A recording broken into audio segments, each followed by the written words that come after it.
Howdy mates, how's it going? Here's a part 2 video over at Circle B Bar Reserve. By the way, before you go on to watch this one, be sure to watch my part 1 first.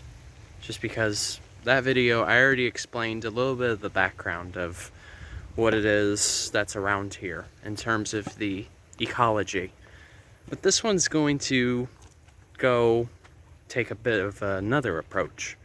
This is going to go over a bit more of restoration ecology. So, first question that may come to mind to some of you with me mentioning that term, what is restoration ecology? Well, essentially, what it entails is once a given ecosystem has received damage, whether it be from a natural disaster or even man, the concept entails recovery, essentially. So once, in this particular instance, we go back 5 years or so. It was shortly after Hurricane Irma happened. And the thing is, since we're right next to a lake and a hurricane is happening with high winds, there's bound to be a lot of erosion.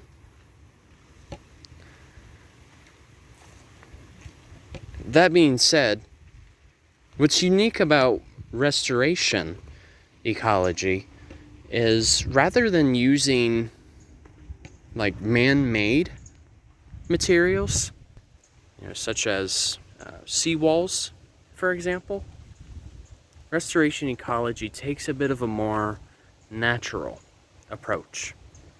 So, some examples of what was done here shortly after Hurricane Irma was a lot of materials such as natural fiber cloths, and even brought in soil that is from around here.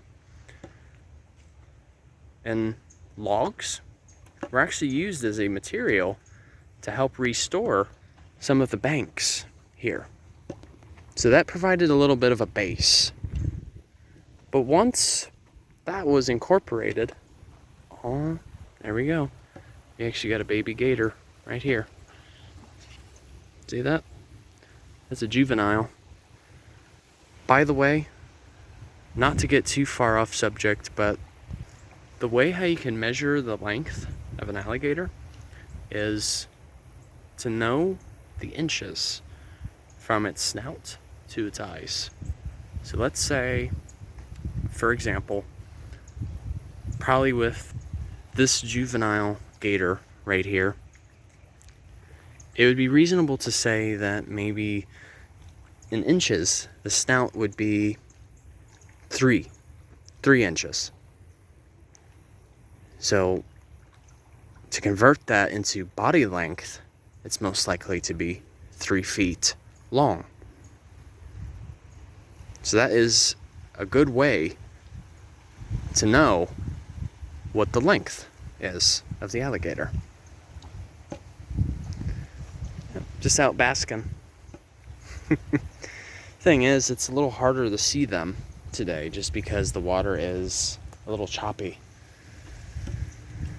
But going back on the subject of restoration that has happened here, on top of, what I just mentioned before the alligator, native plants are also brought here as well.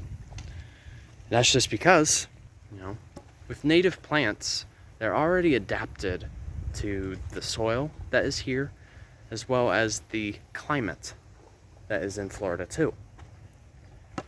And it's usually with native plants that have a capability of establishing deeper roots in the soil. So, that being said, with a bunch of our different species of grass right here, they all establish a deeper root system. And with those deeper roots, there's a greater opportunity for more soil stability to occur. Essentially, the roots act as an anchor to keep the soil a bit more intact. So that's why, for any of you who live near a body of water, whether it be a stream, a pond, you name it, try to incorporate some native plants if you can. And if you're not exactly sure what to plant, try to check out the University of Florida Extension Office. They have plenty of resources that can actually help you become familiar with the native plants down here and what is ideal for use in our littoral zones, which is, as I've mentioned in past videos. So once you incorporate that type of system, you could actually reduce the amount of erosion that happens. Not only that, but you're also supporting the flora and the fauna that rely on those native plants. So, there you have it. I tell you what, this definitely is one of my favorite portions of this park. And here you can just see that greater example of a bit of swamp, and then the further out you go, you're seeing more of the marsh, which is another type of wetland that is mostly made up of herbaceous plants. You're not really going to see any trees that much. And if you do, they're most likely going to be saplings. And most of them include our willows.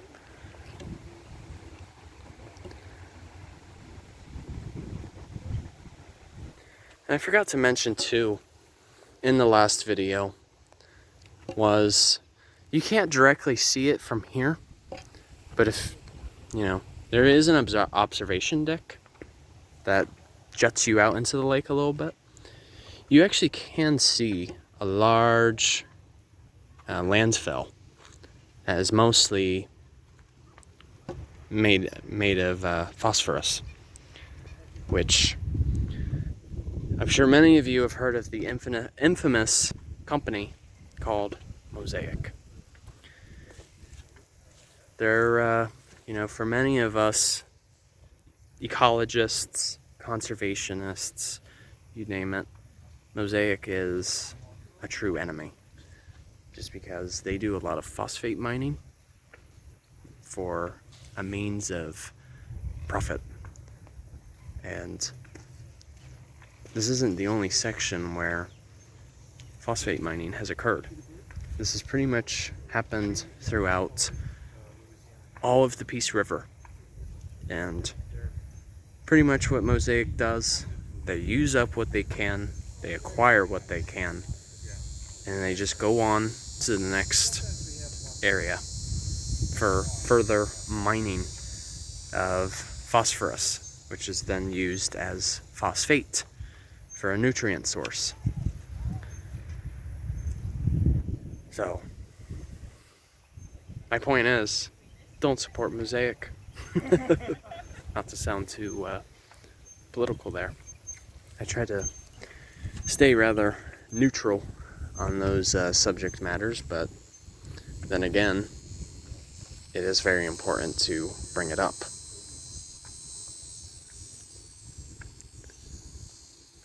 But fortunately, there is no more mining that occurs in this particular part. However, though, it does leave a scar in the landscape. And I tell you what, it is truly disheartening to see such a thing. It's not only in Florida, but all this exploitation is happening throughout the planet. And that's why people like me, I always like it to provide a voice for our natural world. So, alright. Thanks for watching, you guys. Take care. Forgive me for the length. But you know me. I always have something I like to say. Alright. Take care, you guys. See ya.